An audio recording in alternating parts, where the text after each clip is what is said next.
एक ओंकार सतनाम करता पुरख निरभਉ निरवैर अकाल मूरत आजुनी सहभंग गुर प्रसाद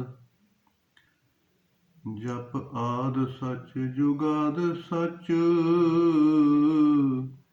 है भी सच नानक होसी भी सच डंडौत बंदन अनक बार सर्ब कला समरथ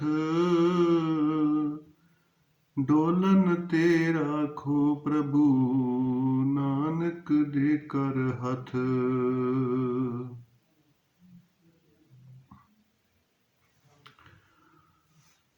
साध संगत,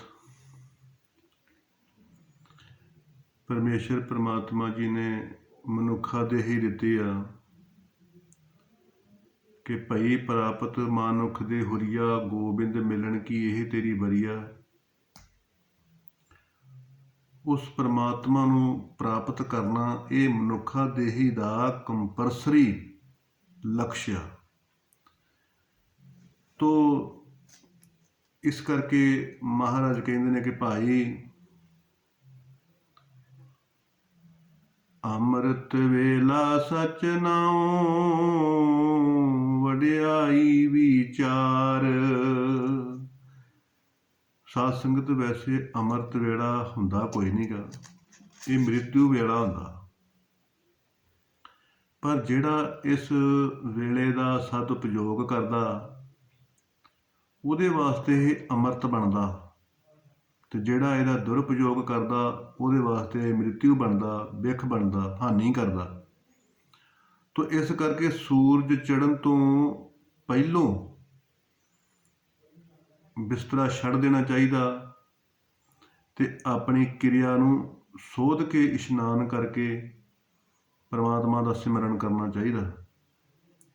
ਉਹਦੇ ਹੀ ਭਾਗ ਜਾਗਦੇ ਨੇ ਜਿਹੜਾ ਸੂਰਜ ਚੜ੍ਹਨ ਤੋਂ ਪਹਿਲੋਂ ਉੱਠਦਾ।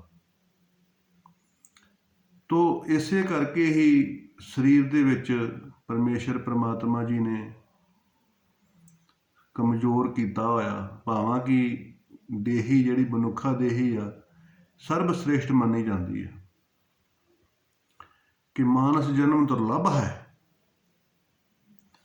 ਪਰ ਦੁਰਲੱਭ ਤੇ ਹੈਗਾ ਵਾ, ਪਰ ਕਮਜ਼ੋਰ ਵੀ ਬਣਾਇਆ ਹੋਇਆ ਵਾ। ਪਰਮਾਤਮਾ ਜੀ ਨੇ ਇਸੇ ਕਰਕੇ ਕਮਜ਼ੋਰ ਬਣਾਇਆ ਸਰੀਰ ਨੂੰ, ਤਾਂ ਕਿ ਇਹ ਸਰੀਰ ਕਿਰਿਆ ਕਰੇ।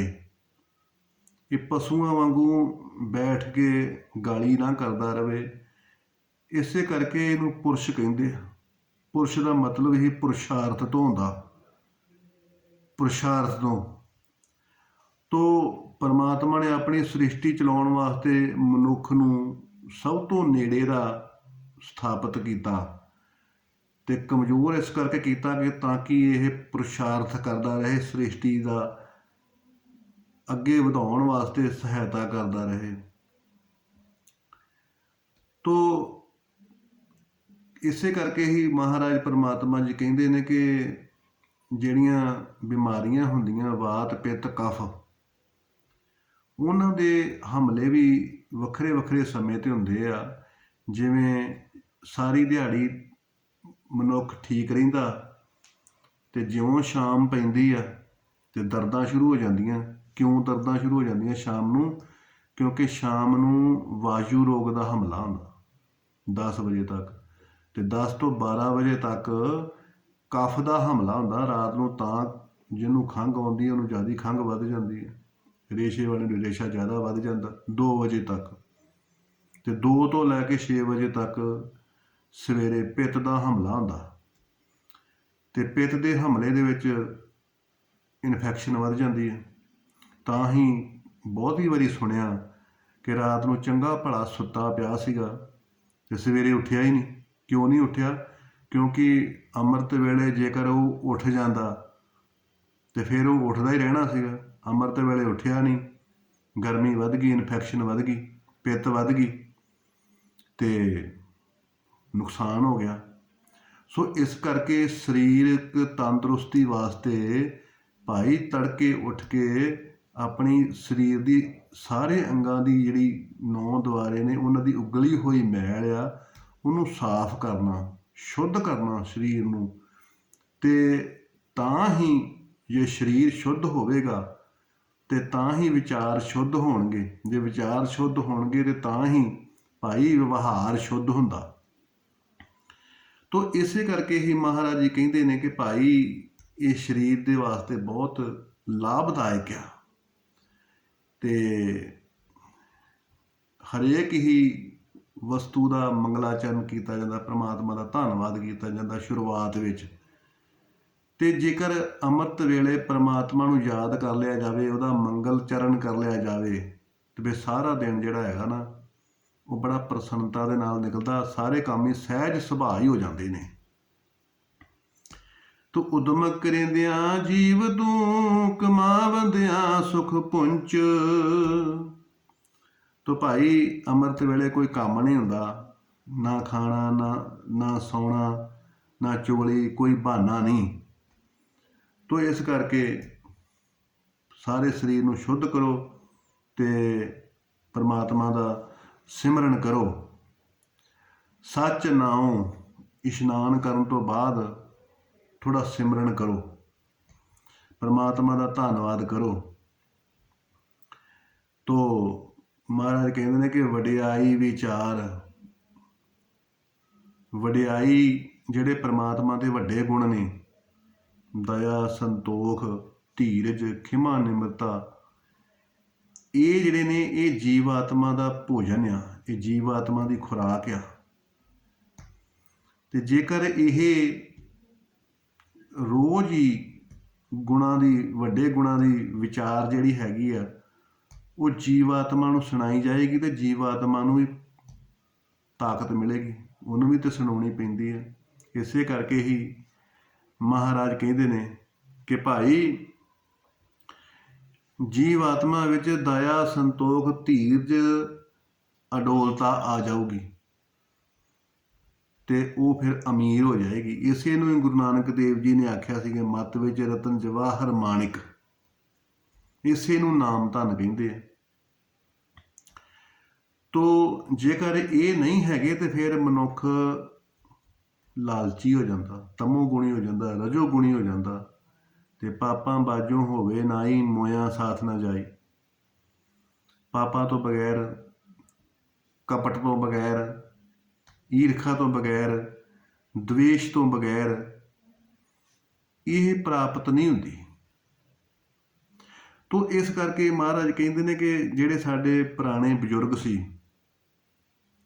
ਉਹ ਹਮੇਸ਼ਾ ਹੀ ਸਦਗੁਣਾਂ ਦਾ ਇਸਤੇਮਾਲ ਕਰਦੇ ਸੀ। ਖੱਦਰ ਦੇ ਕੱਪੜੇ ਪਾਉਂਦੇ ਸੀ, ਚੰਮ ਦੀ ਜੁੱਤੀ, ਦੇਸੀ ਖਾਣਾ, ਦੇਸੀ ਖੇਤੀ, ਦੇਸੀ ਉਹਨਾਂ ਦਾ ਵਿਵਹਾਰ ਸੀ।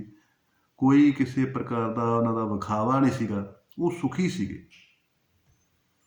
ਤੇ ਹੁਣ ਦੇ ਜਿਹੜੇ ਲੋਕ ਨੇ, ਹੁਣ ਦੇ ਜਿਹੜੇ ਖੇਤੀ ਕਰਨ ਵਾਲੇ ਨੇ,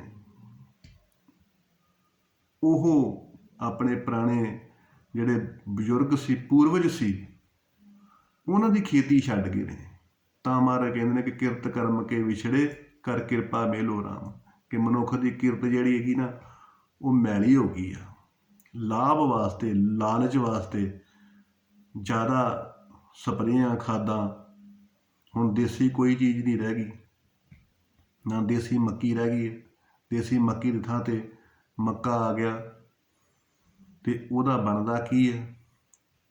ਜਾਂ ਤੇ ਪੋਲਟਰੀ ਫਾਰਮ ਚੂਚਿਆਂ ਦਾ ਪਾਊਡਰ ਬਣਦਾ, ਸੂੜਾ ਬਣਦਾ, ਤੇ ਜਾਂ ਫਿਰ ਬੱਚਿਆਂ ਵਾਸਤੇ ਕ੍ਰੋਨਫਲੈਕਸ ਬਣਦੇ ਨੇ। ਤੇ ਚੂਚੇ ਖਾਂਦੇ ਆ ਤੇ ਉਹ ਵੀ ਵੱਢੇ ਜਾਂਦੇ ਆ ਤੇ ਬੱਚੇ ਖਾਂਦੇ ਉਹ ਵੀ ਬਿਮਾਰ ਹੋ ਜਾਂਦੇ ਆ। ਪੁੰਨ ਤਾਂ ਨਾ ਬਣਿਆ। ਇਸ ਕਰਕੇ ਪੁਰਾਣੇ ਬਜ਼ੁਰਗ ਜਿਹੜੇ ਸੀਗੇ ਉਹ ਸੁਖੀ ਸੀ। ਉਹਨਾਂ ਨੇ ਹੀ ਇਹ ਜਿਹੜੇ ਚੰਗੇ ਗੁਣ ਸੀਗੇ ਸਾਂਭੇ ਹੋਏ ਸੀਗੇ। ਆਪ ਭਾਵੇਂ ਮੁਸ਼ਕਲ ਸੀ ਉਹ, ਪਰ ਚੰਗੇ ਗੁਣ ਉਹਨਾਂ ਨੇ ਸਾਂਭੇ ਹੋਏ ਸੀ। ਤਾਂ ਹੀ ਅੱਜ ਆਪਾਂ ਨੂੰ ਇਹ ਚੰਗੇ ਗੁਣ ਮਿਲ ਰਹੇ ਨੇ। ਦਇਆ, ਸੰਤੋਖ, ਧੀਰਜ, ਖਿਮਾ, ਨਿਮਰਤਾ ਕੁਝ ਅੰਸ਼ ਮਾਤਰ ਮਿਲ ਰਹੀ ਆ। ਜੇਕਰ ਹੁਣ ਇਹਦਾ ਇਸਤੇਮਾਲ ਕਰਾਂਗੇ ਤੇ ਤਾਂ ਹੀ ਆਉਣ ਵਾਲੇ ਵੰਸ਼ਜ ਜਿਹੜੇ ਨੇ ਉਹ ਉਸ ਇਸ ਚੀਜ਼ ਨੂੰ ਪ੍ਰਾਪਤ ਕਰ ਸਕਣਗੇ, ਇਸ ਧਨ ਨੂੰ ਪ੍ਰਾਪਤ ਕਰ ਸਕਣਗੇ। ਤੇ ਜੇਕਰ ਨਾ ਵਰਤਾਂਗੇ ਤੇ ਫਿਰ ਆਉਣ ਵਾਲੇ ਵੰਸ਼ਜ ਜਿਹੜੇ ਹੈਗੇ ਆ ਉਹ ਇਹਨਾਂ ਚੀਜ਼ਾਂ ਤੋਂ ਸਦਾ ਸਦਾ ਵਾਸਤੇ ਵਿਛੜ ਜਾਣਗੇ। ਤੋ ਮਹਾਰਾਜ ਕਹਿੰਦੇ ਨੇ ਕਿ ਜਿਸ ਕੀ ਬਸਤ ਤਿਸ ਆਗੇ ਰਾਖੇ, ਪ੍ਰਭ ਕੀ ਆਗਿਆ ਮਾਨੇ ਮਾਥੇ। ਪਰਮੇਸ਼ਰ ਪਰਮਾਤਮਾ ਜੀ ਉਹਦੀ ਹਰੇਕ ਵਸਤੂ ਉਹਦੇ ਚਰਨਾਂ ਦੇ ਵਿੱਚ ਤੋਂ ਸਦਾ ਹੀ ਵਿਵਹਾਰ ਸਮ ਰੱਖਣਾ। ਜਿੱਦਾਂ ਦਾ ਆਪਣਾ ਪਰਿਵਾਰ ਆ ਉੱਦਾਂ ਦਾ ਹੀ ਦੂਸਰਿਆਂ ਦਾ ਪਰਿਵਾਰ ਆ। ਗੁਰਬਾਣੀ ਪੜ੍ਹੋ, ਗੁਰਬਾਣੀ 'ਤੇ ਅਮਲ ਕਰੋ। ਤੋ ਕਹਿੰਦੇ ਆ ਕਿ ਇੱਕ ਵਾਰੀ ਕੋਈ ਮਹਾਂਪੁਰਖ ਸੰਤ ਕਿਸੇ ਪਿੰਡ ਦੇ ਵਿੱਚ ਕਥਾ ਕਰਨ ਗਏ ਤੇ ਉੱਥੇ ਇੱਕ ਰਾਜਾ ਵੀ ਕਥਾ ਸੁਣਨ ਵਾਸਤੇ ਆਇਆ ਤੇ ਸੰਤ ਜੀ ਕਥਾ ਸੁਣਾ ਰਹੇ ਸੀਗੇ ਕਿ ਸਾਥ ਨ ਜਾਏ ਬਿਨ ਭਜਨ ਵਿਖਿਆ ਸਗਲੀ ਸ਼ਾਰ, ਕਿ ਭਾਈ ਭਜਨ ਤੋਂ ਬਗੈਰ ਹੋਰ ਕੁਝ ਵੀ ਨਾਲ ਨਹੀਂ ਜਾਂਦਾ, ਇਹ ਇੱਥੇ ਹੀ ਰਹਿ ਜਾਂਦਾ। ਇਹ ਸਾਰਾ ਸਮਾਨ ਜੋ ਵੀ ਮਨੁੱਖ ਨੇ ਇਕੱਠਾ ਕੀਤਾ ਉਹ ਇੱਥੇ ਹੀ ਰਹਿ ਜਾਣਾ। ਤੋ ਰਾਜਾ ਕਹਿਣ ਲੱਗਾ ਕਿ ਤੁਹਾਡੇ ਪਾਸ ਨੀਗਾ ਕੁਝ ਵੀ, ਇਸ ਕਰਕੇ ਤੁਸੀਂ ਕਹਿ ਰਹੇ ਆ, ਮੇਰੇ ਪਾਸ ਤਾਂ ਸਭ ਕੁਝ ਹੈਗਾ। ਤੇ ਰਾਜਾ ਜਦੋਂ ਮਹੱਲਾਂ ਦੇ ਵਿੱਚ ਆਇਆ ਤੇ ਰਾਤ ਨੂੰ ਨੀਂਦ ਨਾ ਆਵੇ ਉਹਨੂੰ, ਇਹ ਸੋਚੀ ਜਾਵੇ ਰਾਤ ਨੂੰ ਕਿ ਮੇਰੇ ਜਦੋਂ ਚਲਾ ਗਿਆ ਸੰਸਾਰ ਤੋਂ ਤੇ ਮੇਰੇ ਨਾਲ ਕੀ ਜਾਊਗਾ, ਕੀ ਆ ਜਿੰਨਾ ਵੀ ਵਹਿਬ ਵਿਆਹ ਹਾਥੀ ਘੋੜੇ ਆ ਇਹ ਮੇਰੇ ਨਾਲ ਜਾਣਗੇ ਨਾ ਕੀ ਕਿ ਨਹੀਂ ਜਾਣਗੇ? ਜੇ ਜਾਣਗੇ ਤੇ ਕਿੱਦਾਂ ਜਾਣਗੇ? ਤੋ ਰਾਜੇ ਨੇ ਆਪਣੇ ਰਾਜ ਦੇ ਵਿੱਚ ਢੰਡੋਰਾ ਪਟਵਾਇਆ ਕਿ ਭਾਈ ਕੋਈ ਦੱਸੋ ਮੈਨੂੰ ਕਿ ਮੇਰੇ ਨਾਲ ਇਹ ਸਾਰਾ ਸਮਾਨ ਸਾਜ਼ ਜੋ ਵੀ ਆ ਰਾਜੇ ਦਾ, ਇਹ ਮੇਰੇ ਨਾਲ ਕਿਵੇਂ ਜਾਏਗਾ, ਸਾਥ ਕਿੱਦਾਂ ਜਾਊਗਾ? ਤੋ ਸਾਰੀ ਪ੍ਰਜਾ ਜਿਹੜੀ ਸੀਗੀ ਨਾ ਉਹ ਆਈ ਤੇ ਉਹ ਕਹਿਣ ਲੱਗੀ ਕਿ ਰਾਜਾ ਨਾਲ ਤੇ ਕੁਝ ਨਹੀਂ ਜਾਂਦਾ, ਨਾਲ ਨਹੀਂ ਕੁਝ ਵੀ ਜਾਣਾ। ਰਾਜਾ ਸੋਚਣ ਲੱਗ ਪਿਆ, ਹੈਰਾਨ ਹੋ ਗਿਆ। ਇੰਨੇ ਨੂੰ ਇੱਕ ਸੰਤ ਆ ਗਏ। ਸੰਤ ਕਹਿਣ ਲੱਗੇ ਕਿ ਰਾਜਨ ਕੀ ਗੱਲ ਆ, ਤੂੰ ਕੀ ਸੋਚਦਾ? ਤੇ ਉਹ ਰਾਜਾ ਕਹਿਣ ਲੱਗਾ ਕਿ ਮਹਾਰਾਜ ਮੈਂ ਇਹ ਸੋਚਦਾ ਕਿ ਮੈਨੂੰ ਸ਼ੰਕਾ ਵਾ ਕਿ ਇਹ ਜਿਹੜਾ ਸਾਰਾ ਸਾਜੋ ਸਮਾਨ ਆ, ਹਾਥੀ ਨੇ ਘੋੜੇ ਨੇ, ਇਹ ਮੈਂ ਆਪਣੇ ਨਾਲ ਲਿਜਾਣਾ ਚਾਹੁੰਦਾ। ਤੇ ਸੰਤ ਜੀ ਕਹਿਣ ਲੱਗੇ ਕਿ ਤੂੰ ਕੀ ਲਿਜਾਣਾ ਚਾਹੁੰਦਾ? ਕਹਿੰਦਾ ਜੀ ਮੈਂ ਸਾਰਾ ਕੁਝ ਹੀ ਲਿਜਾਣਾ ਚਾਹੁੰਦਾ, ਸਾਰੇ ਸੁੱਖ ਮੈਂ ਆਪਣੇ ਨਾਲ ਲਿਜਾਣਾ ਚਾਹੁੰਦਾ, ਕਿ ਮੇਰੀ ਕੋਈ ਇਹੋ ਜਿਹੀ ਵਿਵਸਥਾ ਕਰ ਦੇਵੇ, ਮੂੰਹ ਮੰਗਿਆ ਉਹਨੂੰ ਇਨਾਮ ਦਊਂ। ਤੇ ਸੰਤ ਜੀ ਕਹਿਣ ਲੱਗੇ ਵੀ ਇਹ ਵਿਵਸਥਾ ਹੋ ਸਕਦੀ ਆ, ਤੇ ਪਰ ਸੰਤ ਕਹਿਣ ਲੱਗੇ ਵੀ ਰਾਜਾ ਤੂੰ ਕਦੀ ਅਮਰੀਕਾ ਗਿਆ ਵਾ? ਕਹਿੰਦਾ ਜੀ ਮੈਂ ਅਮਰੀਕਾ ਗਿਆ ਵਾਂ, ਕਈ ਵਾਰੀ ਗਿਆ। ਤੇ ਕਹਿੰਦੇ ਫਿਰ ਅਮਰੀਕਾ ਦੇ ਵਿੱਚ ਕੀ ਚੱਲਦਾ? ਡਾਲਰ ਚੱਲਦਾ ਨਾ, ਤੇ ਉੱਥੇ ਆਹ ਰੁਪਈਆ ਤਾਂ ਨਹੀਂ ਚੱਲਦਾ? ਕਹਿੰਦਾ ਜੀ ਨਹੀਂ, ਇਹ ਰੁਪਈਆ ਨਹੀਂ ਚੱਲਦਾ, ਉੱਥੇ ਡਾਲਰ ਚੱਲਦਾ। ਤੇ ਕਹਿੰਦੇ ਫਿਰ ਇਹ ਰੁਪਈਆ ਜਿਹੜਾ ਹੈਗਾ ਇੱਥੇ ਜਮ੍ਹਾਂ ਕਰਾਉਣਾ ਤੇ ਉੱਥੇ ਜਾ ਕੇ ਤੈਨੂੰ ਡਾਲਰ ਮਿਲ ਜਾਂਦਾ ਤੇ ਤੂੰ ਸਭ ਕੁਝ ਹੀ ਖਰੀਦ ਲੈਣਾ। ਕਹਿੰਦਾ ਬਿਲਕੁਲ ਠੀਕ ਹੈ ਜੀ। ਤੋ ਇਹ ਸੰਤ ਜੀ ਕਹਿਣ ਲੱਗੇ ਕਿ ਇਸੇ ਤਰ੍ਹਾਂ ਹੀ ਪਰਮਾਤਮਾ ਦੇ ਘਰ ਦੇ ਵਿੱਚ ਇਹ ਰੁਪਈਏ ਨਹੀਂ ਚੱਲਦੇ, ਇਹ ਧਨ ਦੌਲਤ ਨਹੀਂ ਚੱਲਦਾ ਜਿਹੜਾ ਬਾਹਰ ਮੁਖੀ ਆ। ਕਹਿੰਦੇ ਉੱਥੇ ਪੁੰਨਾਂ ਦੀ ਕਰੰਸੀ ਚੱਲਦੀ ਆ। ਦਇਆ ਸੰਤੋਖ ਧੀਰਜ ਖਿਮਾ ਨਿਮਰਤਾ ਪਰ ਹਿੱਤ ਪਰ ਉਪਕਾਰ।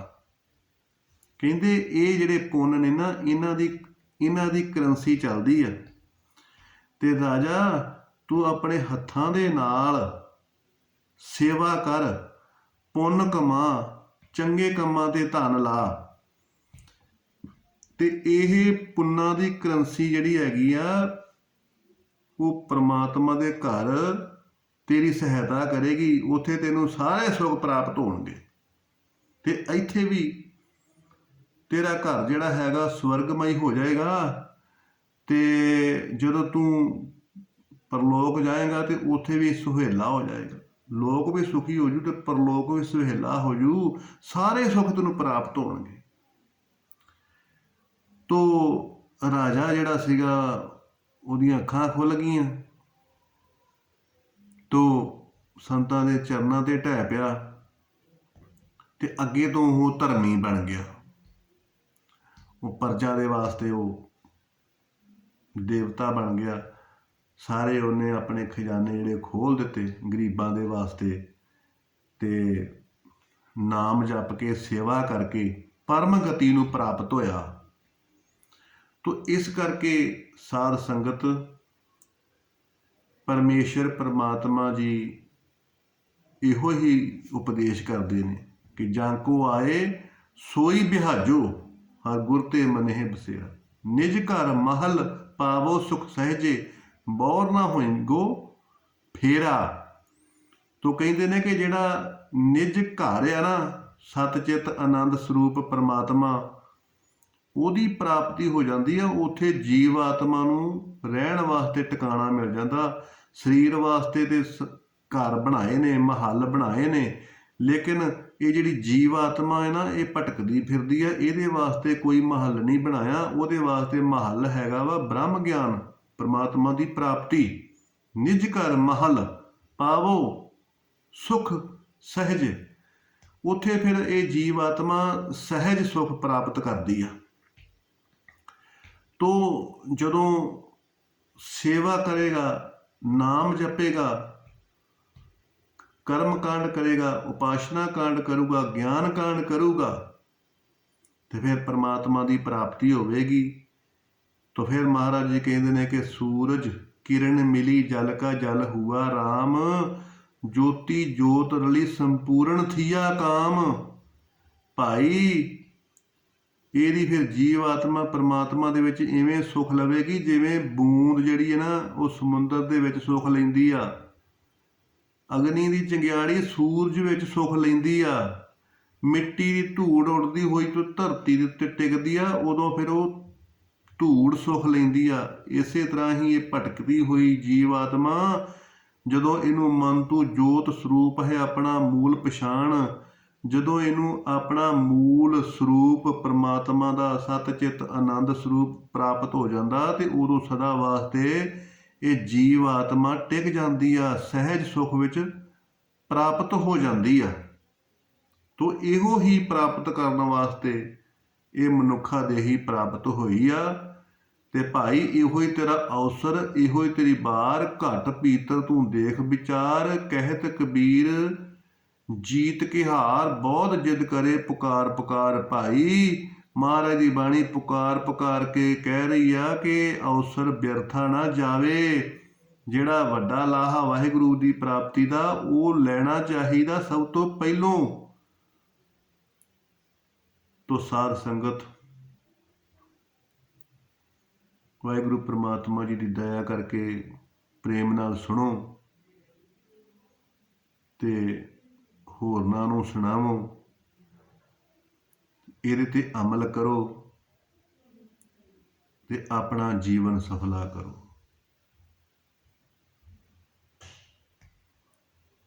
ਨਾਨਕ ਨਾਮ ਚੜ੍ਹਦੀ ਕਲਾ, ਤੇਰੇ ਭਾਣੇ ਸਰਬੱਤ ਦਾ ਭਲਾ।